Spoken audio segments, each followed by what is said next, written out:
Olá, graça e paz. Espero que Deus tenha e tem sido, né, sempre fiel na vida de vocês. Nesse período ainda de quarentena, nós não sabemos quanto tempo vamos passar nessa quarentena, mas Deus tem nos dado a graça, né, de continuarmos firmes no propósito do conhecimento da Sua palavra. E nesta manhã de domingo, mais uma vez, quero estar realizando o meu compromisso com vocês no que disse que teríamos algumas séries de estudos sobre os fundamentos da nossa fé. Quero estar nesta feita aqui pela manhã, em mais 10 minutos de conhecimento. O título da nossa série é 10 minutos de conhecimento, apenas colocando simplesmente os pilares da nossa fé cristã. Ah, Iniciei com o pilar da autoridade de Cristo, o senhorio de Cristo em nossas vidas, com as Sagradas Escrituras. O que é que a Bíblia é para nós? Ela é a nossa regra de fé e de prática, a exclusiva e única revelação de Deus aos homens do propósito da salvação em Cristo Jesus. E hoje pela manhã quero estar conversando com vocês sobre a pessoa e a obra do Espírito Santo de Deus. A pessoa e a obra do Espírito Santo de Deus, que sem o qual nós não teremos a ação de Deus em nós. Então o Espírito Santo ele é a presença ativa de Deus no mundo. Ele é uma promessa que foi cumprida, a promessa de Jesus Cristo aos seus discípulos, lá em João 14, até no João 16, Jesus promete, né, aos seus discípulos a presença do Espírito Santo. E João 16 ele vai dizer que o Espírito Santo, quando vier, ele chama ele de o outro Consolador. Por que o outro Consolador? Porque é da mesma essência de Cristo. Ninguém poderia substituir Cristo na vida dos discípulos e dos seus futuros discípulos, que somos nós, se não fosse da mesma essência. E o Espírito Santo é essa pessoa. Ele é a terceira pessoa da Trindade. Existem os que acreditam que o Espírito Santo é apenas uma força ou apenas uma mera habitação momentânea da divindade, etc. Mas a Bíblia nos afirma que ele é a terceira pessoa da Trindade. Por que a terceira pessoa da Trindade? A ação de Deus nos homens. Então ele é a presença ativa de Deus em nós. Paulo vai dizer um texto muito interessante lá em Romanos 8, e é um verso 9. Eu acho interessante esse texto porque Paulo faz um questionamento importante aos crentes de Romanos. Paulo diz: vocês não são dessas coisas. Paulo está falando no contexto da inclinação das coisas. Se você é do Espírito, você se inclina para as coisas do Espírito. Se você é da carne, se inclina para as coisas da carne. E Paulo diz: vocês já não são disso, porque o Espírito Santo de Deus habita em vocês, se é que vocês o têm. Então veja que questionamento. Quem tem o Espírito Santo do Senhor, ele não vive a mesma vida de pecado. O Espírito Santo o levou a compreender o que é pecado e que ele precisa a cada dia mais se despir desta vida de pecado. Então, o Espírito Santo, ele é a ação de Deus em nós, nos levando a compreender o que diz João 16. Ele convencerá o homem do pecado, da justiça e do juízo. Então, o Espírito Santo é uma pessoa. Primeiro ponto, é uma pessoa. Porque uma pessoa é quem convence outra pessoa de tal ação, de tal erro. O Espírito Santo é uma pessoa porque ele é a ação de Deus no mundo presente hoje. O Espírito Santo é uma pessoa porque ele tem sentimentos. Paulo vai dizer nas suas cartas aos Coríntios: não entristeceis o Espírito Santo de Deus. Paulo vai dizer também, escrevendo suas cartas, que o Espírito Santo intercede por nós com gemidos inexprimíveis.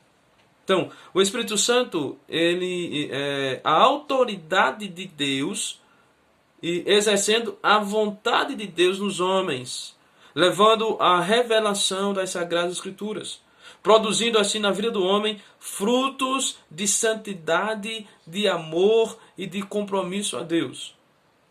Sem o Espírito Santo, o homem não entende o que é pecado, o homem não entende o que é a justiça de Deus, o homem não entende o que é o juízo de Deus. Sem o Espírito Santo, o homem não vai se convencer que precisa se arrepender dos seus pecados. Não vai se convencer que Deus é justo no julgamento dos nossos atos. E de que a justiça de Deus é perfeita quando assim trazer a sua sentença aos pecadores. Então, é o Espírito Santo que nos leva a entendermos a ação salvadora em Cristo Jesus, que nos leva a compreender e nos submeter ao propósito salvador de Deus através de Cristo Jesus. É o Espírito Santo que nos faz então compreender que somos pecadores e que precisamos nos arrepender dos nossos pecados. Ele habita em nós, ele habita no crente, assim como o nosso também advogado diante de Deus. Ele nos leva à compreensão de que já somos participantes do propósito salvador do Senhor. É o Espírito Santo que nos leva à obediência à vontade de Deus. O homem por si só, ele não tem esse acesso a Deus, ele não tem esse relacionamento de ser compreendido por Deus. Mas através do Espírito Santo que em nós habita, nós somos levados pelo caminho que é Cristo Jesus, o caminho da graça, a termos esse relacionamento com o Senhor. É o Espírito Santo de Deus que nos faz então compreender o propósito revelador nas Sagradas Escrituras. A pessoa do Espírito Santo nos faz então estarmos sujeitos à vontade do Senhor. Portanto, ele interpreta e confirma a voz da autoridade de Deus sobre as nossas vidas. Paulo diz em Romanos 8,14: se temos o Espírito Santo do Senhor, somos guiados. Aqueles que têm o Espírito Santo do Senhor é guiado pelo Espírito Santo do Senhor. Esse Espírito ele procura alcançar a vontade do próprio Deus entre nós. Ele nos faz estar submissos a essa vontade. Ele dá aos cristãos o poder e a autoridade para realizar o trabalho do reino. Por isso que Jesus disse aos seus discípulos, lá em João 16, voltando ainda, vocês devem receber o outro Consolador, eu vou ao Pai, mas eu vou rogar o outro Consolador, e quando ele vier, ele vos lembrará o que eu ensinei a vocês e ensinará coisas grandes que vocês ainda não sabem. É o Espírito Santo que realiza a obra de Deus em nós, através de nós. Só fazemos algo em prol do reino do Senhor porque o Espírito de Deus habita em nós, nos capacitando a realizar essa obra. Foi o Espírito Santo de Deus que foi prometido lá em Pentecostes. E quando Jesus diz em Atos 1,8, e recebereis poder ao descer sobre vós o Espírito Santo, para sermos testemunhas, tanto em Jerusalém, Judéia, Samaria, até os confins da terra. Sem o Espírito Santo não tem como realizar a obra do reino. Sem o Espírito Santo não tem como o homem ser obediente e submisso a Deus. Sem o Espírito Santo não tem como o homem compreender a obra salvadora de Jesus Cristo. Portanto, o Espírito Santo não é uma força. O Espírito Santo não é apenas uma habitação momentânea. O Espírito Santo é a pessoa de Deus habitando em nós, nos levando a nos tornar homens santos, separados para o trabalho em prol do reino que glorifica ao Senhor. Para o louvor de Cristo, o Espírito Santo nos leva a uma submissão livre e dinâmica, assim entendendo e vivendo na autoridade de Jesus Cristo sobre as nossas vidas.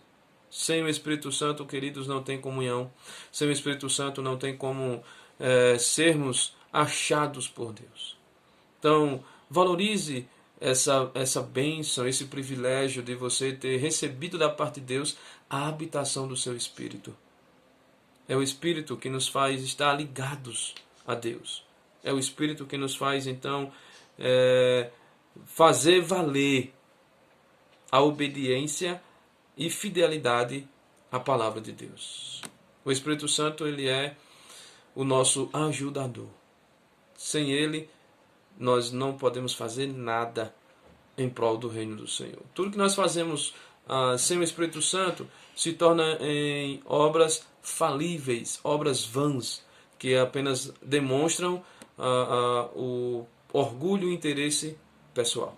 Quando o Espírito Santo habita em nós, nos capacitando a exercer a obra do Senhor, nós entendemos que fazemos tudo para a glória do nome do Senhor.